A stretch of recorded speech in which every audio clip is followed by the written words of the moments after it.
Welcome to the next section or episode of EPM Chronicles and Confessions. We have Mayela de la Vega Duque here.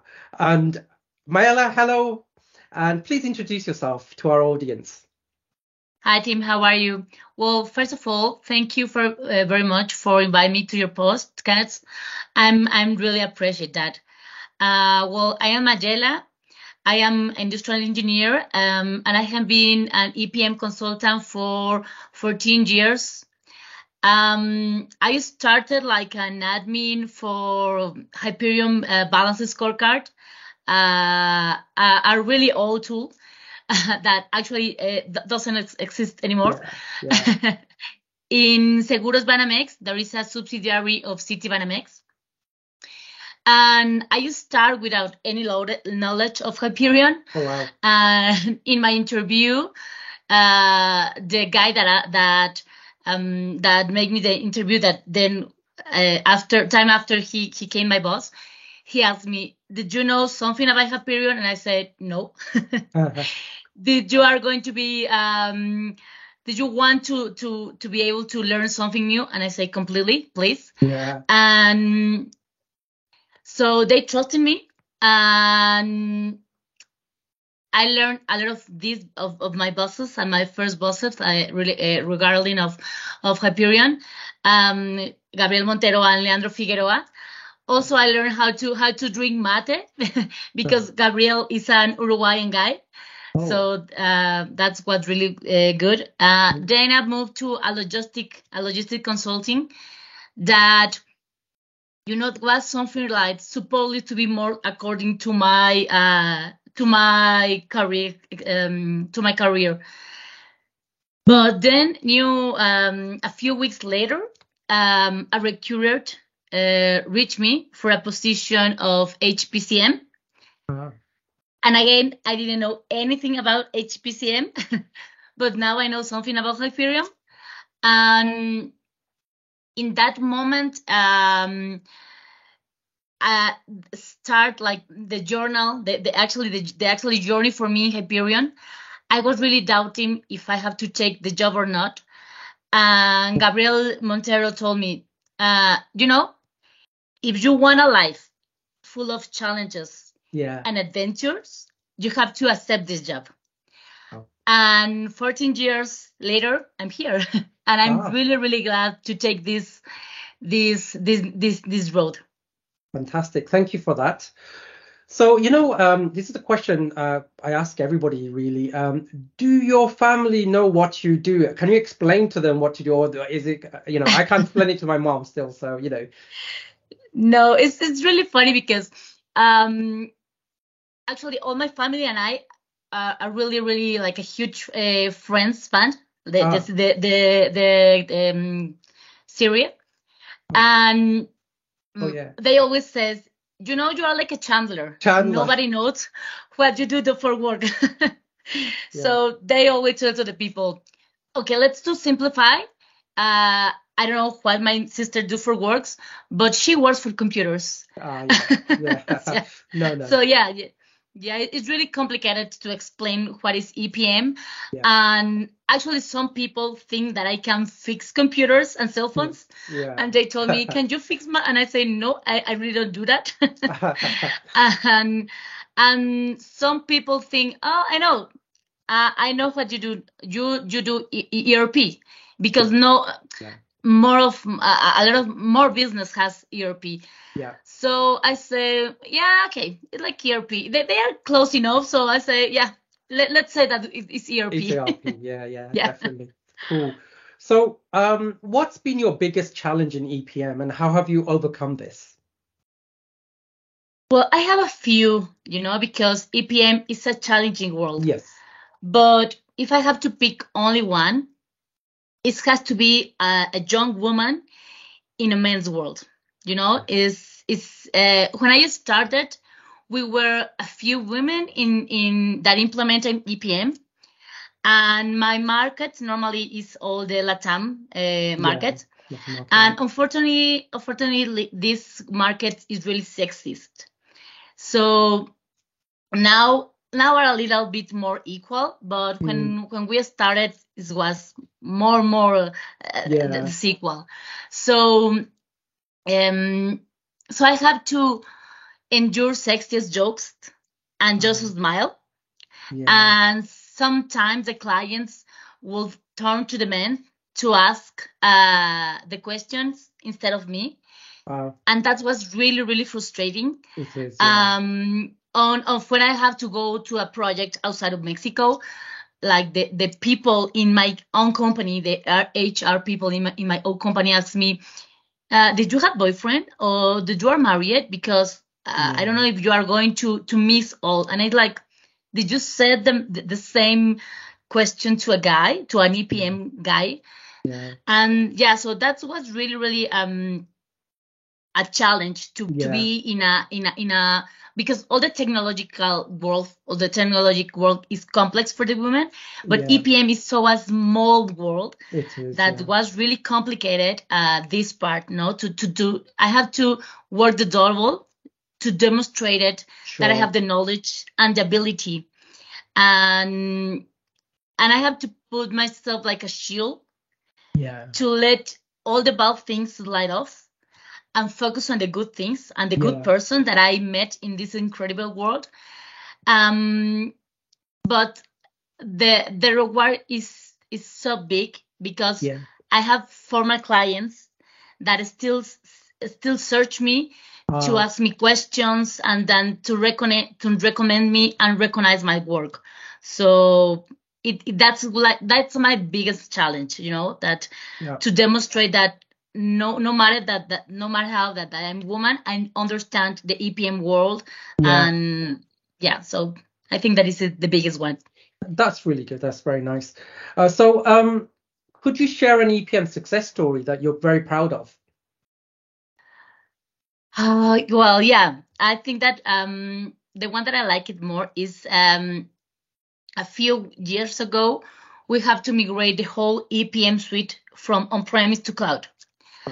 And in that moment, FCCS, like my core business is FCCS, and in that time, FCCS doesn't have the several functions that the client used to have in HFM, and they need it.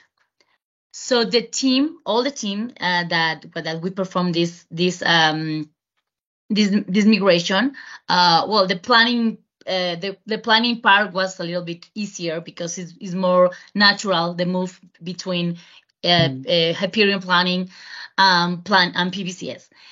But for all the FCCS suite or tool, we need to make and perform so many research and invent things and test and play with the tool to fill the requirements that the client needed.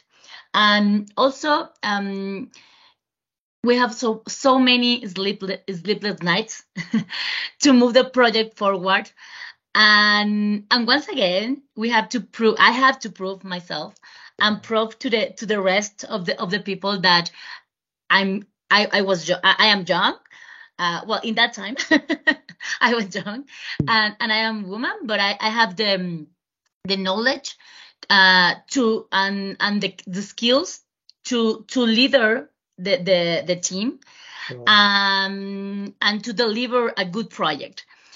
And I remember that I have so many calls that I have to fight against. People, to project managers and development teams and a lot of different people that I have to fight to defend the project, the way that we were performing the things, and to defend to defend and support my team. But finally, the project moves good and in the agreed date to production, and then we have like a lot of months of work and supporting the users, the final users. And there were months of sleep very few time.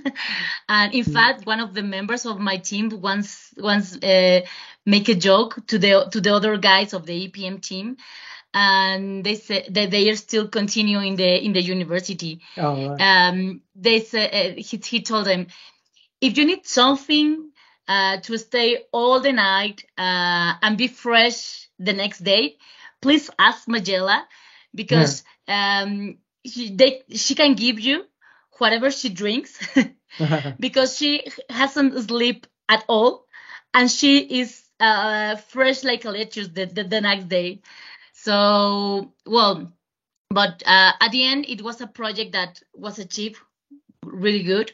The client was so satisfied that for the subsequent projects, for a subsequent project that we have with another complete client, one of the team of this project was part of the new project, and he said, Magella is on the implementation team. Yes, perfect. I'm good with that. Yeah. Good. So, and in this project, I have to recognize that I love the EPM world, because there is so like a really good net, really close net.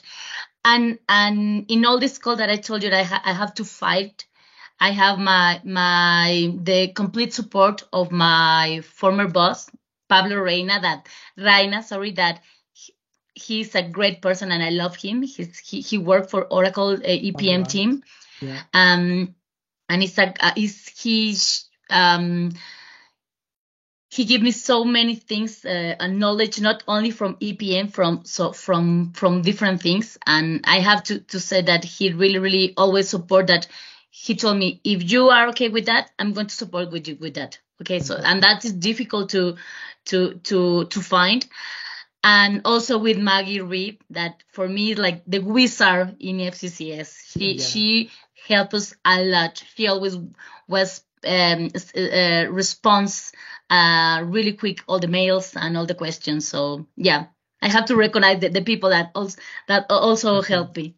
Fantastic. So what is the most rewarding part of your career? What do you feel the most best about? Oh, well, I think that the most rewarding thing in my career, in EPM, is being in constant learning. Are always new things, new futures to play. You never stay stuck, and it's constantly changing, and there are always new challenges. And I think that this is really, really rewarding, because I see other jobs and I see other I don't know, friends that they feel sometimes really stuck with their jobs. And I never have to say that. I always finding something new.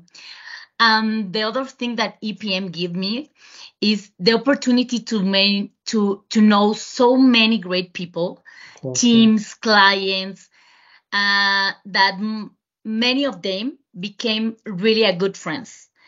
So, and also give me the opportunity, because I used to be an EPM consultant, to know different industries and countries. I have the opportunity to travel a lot. Yeah. Cool. So, have you got any like funny or unexpected moments in your EPM career that you can share with us? Yeah, well, I have so many. But well, one is like the differences in the language.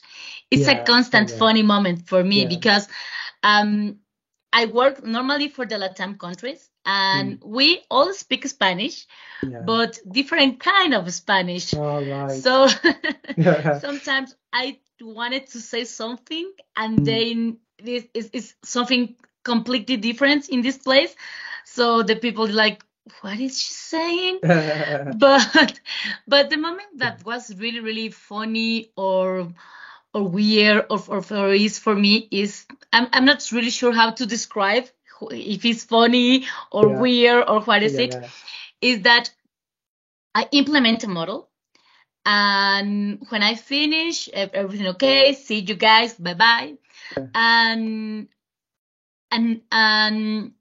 later the client asks to another company to make like a QA of the model of the implementing work. So this new company reached me and told me, we need to make a QA for a model, and we know that you have a lot of experience in this, so can you please make the QA? And I said, yeah, of course. Let me let me see the model and the documentation. And when I see the client, I start to read, I just laughed, and I told him, I can do it because this is my model. So I'm going to be making the quality assurance of my own project. Oh gosh, so that was really funny. Fantastic. Yeah. So what's your inspiration to join your current company? I know, it's always people move around different countries, different places. What inspired you to move to the company you're in now? Well, actually, I have to tell you that I just moved. I just changed in August, in the last August. Okay. So, and was a really difficult decision because my new job was completely different. I'm not longer an EPM consultant. Now I'm part of the enterprise financial system team of Condé Nast. Oh, right. Fantastic. So, yeah, really, really fantastic. Yeah, so it's a great company. Yeah, a great. I have been short time, but I'm really, really pleased to be in Condé Nast. Yeah. So now I'm in the other side of the EPM world. Yeah. So it's really new and complete different.